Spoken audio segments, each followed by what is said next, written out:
My name is Richard Southwick Loudon. I'm married to a Seattle girl, Janine Quinn, who's a Lowellhurst girl just up the road from Sandpoint. And we both attended the University of Washington about the same time in the late 40s, early 50s. Originally, I was from the eastern part of the state, over in the dry country of the state of Washington. So I've been a Washingtonian all my life, and after the first 10 years of my life or so, a Seattleite the rest of my life. There's no place really that is more beautiful than Seattle on a beautiful day. We never, in all of my years on active duty in the Navy, never considered retiring anywhere else but Seattle. And true to that, one of the little stories I have about Sandpoint is that the main headquarters building is the building in which I raised my hand and took the oath and went on to active duty in 1955. I had orders to active duty to enter the Navy flight program in Pensacola, leaving in January of '56. So Janine and I got married December 29th of '55, and our honeymoon trip was departing the Seattle area and taking that trip down to Pensacola. It turned out that I retired from the very same building in which I entered active duty some 22 years subsequently. Now I retired with 30 years, but the first 8 years of my life were in the U.S. Naval Reserve, where I'd go to meetings and go on 2-week training duties and things like that. I did that for 8 years. All the while going to the University of Washington. One other thing about Seattle is I at least feel that Seattleites are very parochial about a few things. One of them would be Boeing. Another would be Alaska Airlines. Another would be the Navy at Sandpoint.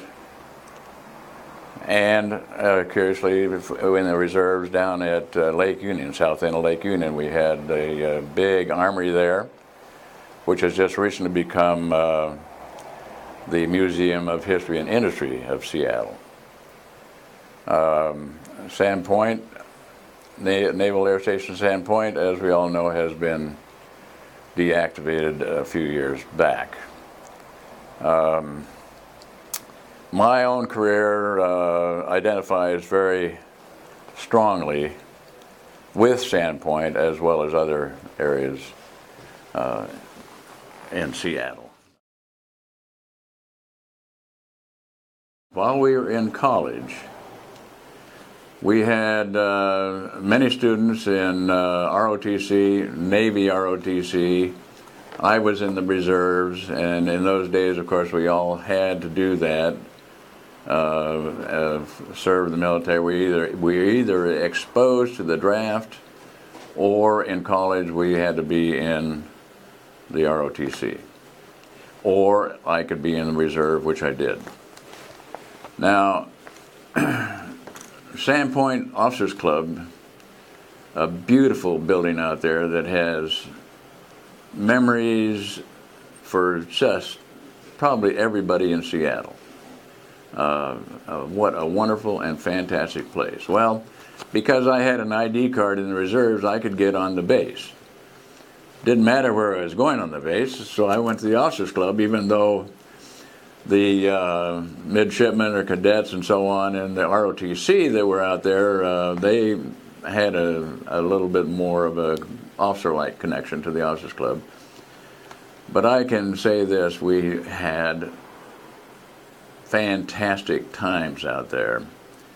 It was a place for us to go out, dance, dine, drink, the beautiful aviators bar down there where thousands of aviators had pinned up their wings over the bar, and it had a great place for a bandstand and dancing and whatnot. And the bartender down there was a Philippine extraction, had been in the Navy, and I can't remember the 2 or 3 of the names, but one of them was Benny. Benny he had been there forever. He never forgot what it was that you wanted to drink. And he was always pleasant.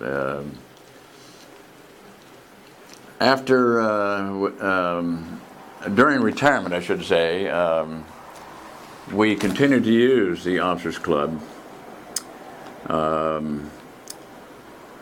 One little incident that may or may not be of interest to people, but we had a formal Navy party out there one evening, and Marine Colonel Bruce Myers and I dressed up in our mess dress, with one exception. Mess dress being our formal uniform, with one exception. That was that we wore red plaid pants, and it was spectacular. It was absolutely spectacular. Lots of comment and lots of fun. Also in the retired days, I don't know if I mentioned early on that Janine and I had 4 children. The youngest and last one, I should say, is a boy who happens to be flying for Alaska Airlines as we speak. The 3 daughters, our 3 daughters, all, I gave them their wedding receptions there at the Sandpoint Oak Club. In the, what do we call that room? The lake room, I think it was. The dining room was open and serving, and what a spectacular setting for a naval officer and his daughters. We incidentally, 2 of the daughters got married right up where their mother and I got married, at St. Stephen's Episcopal Church at the top of the hill here in Seattle, in Lowellhurst. The other in a church in Queen Anne, and or rather the University Presbyterian Church. The Oak Club burned down in, I believe, around 96 or 7 or 5. I'm not sure. Anyway, when it burned down, it was just a tremendous loss to all of us. I can assure you that we would be out there once every month, if not 2 or 3 times a month, if it were still in operation. It was devastating, and it was probably, it was a careless cigarette in a couch on the 3rd floor. Everybody got out safely and so on, but total loss of a building and total loss of, well, nothing left but the memories right here.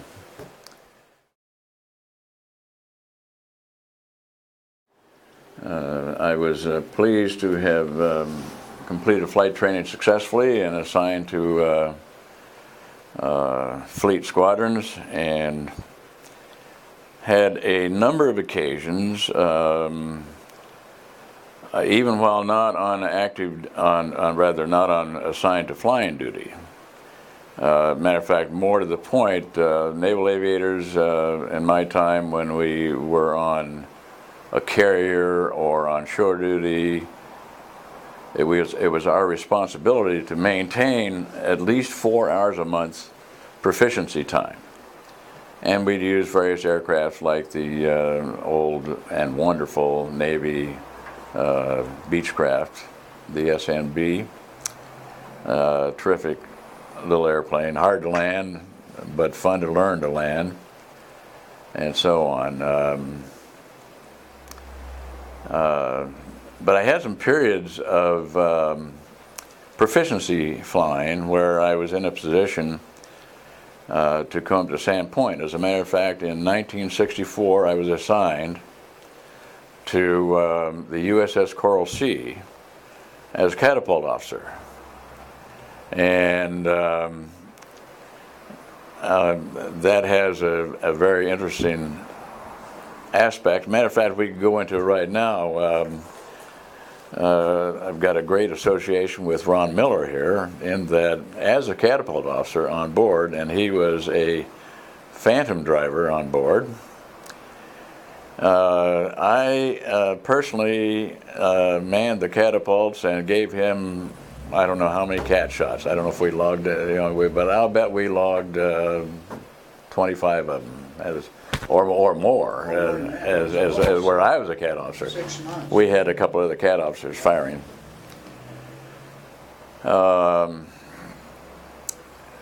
So it was a pleasure really to see Ron again when he showed up as the commanding officer of the base. We were reunited at Sandpoint, where I in my assignment had gotten there in 1975, early 75, and I was with the commandant of the 13th Naval District staff. So Ron and I went back to my Coral Sea days. Also in those days, though, and I was getting to my proficiency flying, I bought a house in Seattle knowing that up in Lowhurst, as a matter of fact, knowing that I was going to be gone for considerable periods of time. As it turned out, I was in a position several times, as I was saying, to get in a proficiency flight bird and come and up to Sandpoint. I came here several times on the long weekends and so on, and land at Sandpoint and take off either Sunday night or Monday morning and go back to work. Part of my career was flying ADs, and I had been a attack weapons delivery instructor for lots of the AD pilots. So the AD squadron on the Coral Sea said, "Dick, why don't you take an airplane and fly up to Seattle over Thanksgiving?" So by golly, I did that, and we I came in as on a Wednesday night, and I left on a Monday. But Sandpoint was a wonderful airfield, a full 5,050 feet long, short by most runway standards, but plenty enough for most of the operations that took place there.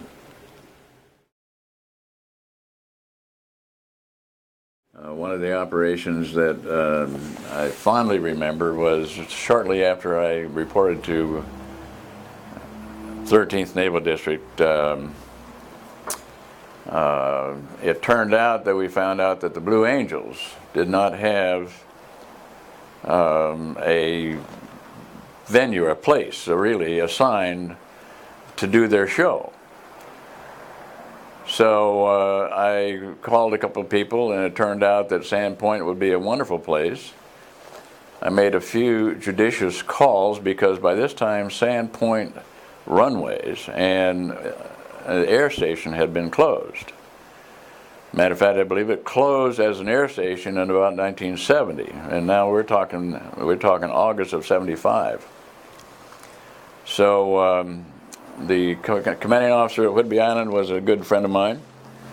He sent me down some runway sweepers. He sent me down a portable control tower. So we got the runway all set up for the Blue Angels, who were at the time flying the A-4 aircraft. looks like this is one of the aircraft I flew, and they had a beautiful show. In any event, I was able to get the runway and open for a weekend. How did I do that? I have found that oftentimes when you ask permission for someone, you will get no for an answer. So I made a lot of phone calls and set it up, and then I sent what we call a Unidir message, which says, and I sent that to the Chief of Naval Operations from the Commandant of the 13th Naval District. And it says, unless otherwise directed, Unidir, unless otherwise directed, I intend to temporarily open the runways of Seattle, and pointed out that we were going to sweep the runways, etc., and all the facilities be provided.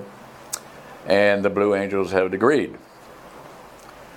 And I didn't get otherwise directed, so we had an air show during Seafair at Sandpoint with the stands and civilian flights and that sort of thing.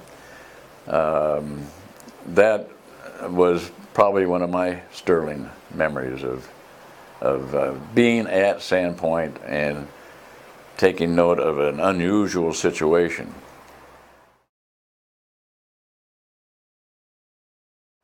The odd thing was that the government had spent quite a bit of money, something like 30 million, I think, to refurbish the runway in 1968, and they closed it in 1970. So, folks, one thing I've noticed too, when the day that the Navy turned the keys to Sandpoint over to Seattle, they had dirt equipment, earth moving equipment out there, and they were covering those runways as fast as they could, because one of the contentions was, we wanted to keep these runways open for aviation. Well, the people in Windermere didn't care for that. The people in View Ridge looking down the hill didn't care for that. Just a few of us aviators wanted that. Anyway, it was amusing to me to see that the runways, the first thing that Seattle did was cover the runways. So they're still there, folks. You've got probably 15 feet of concrete, 5,000 feet, almost a mile long, and 300 feet wide out there underneath all that grass.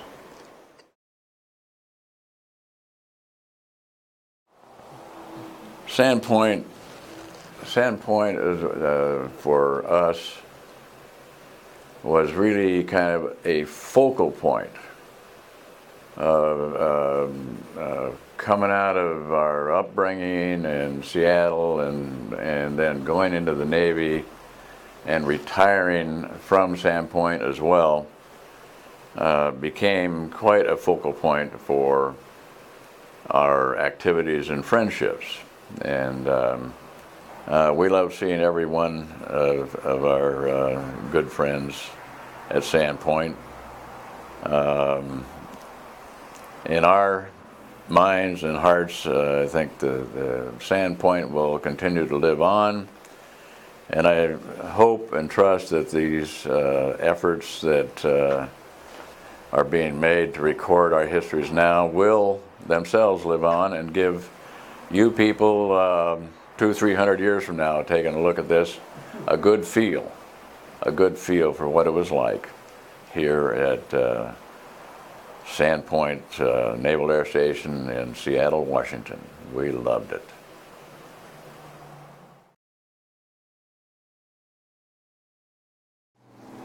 And then there is one of my 3 squadron hats I bought today, and here's another one from VA 95 right here. We got together and said we were going to wear these little puppies. Aren't those great? We were the VA 95 Lizards, and we flew A4, Bs, and Cs. And there's my Midway hat.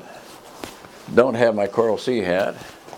There is my original enlisted sailor flat hat. Enterprise, one of the last carriers that had really good equipment on it. Everything else is being taken over by computers.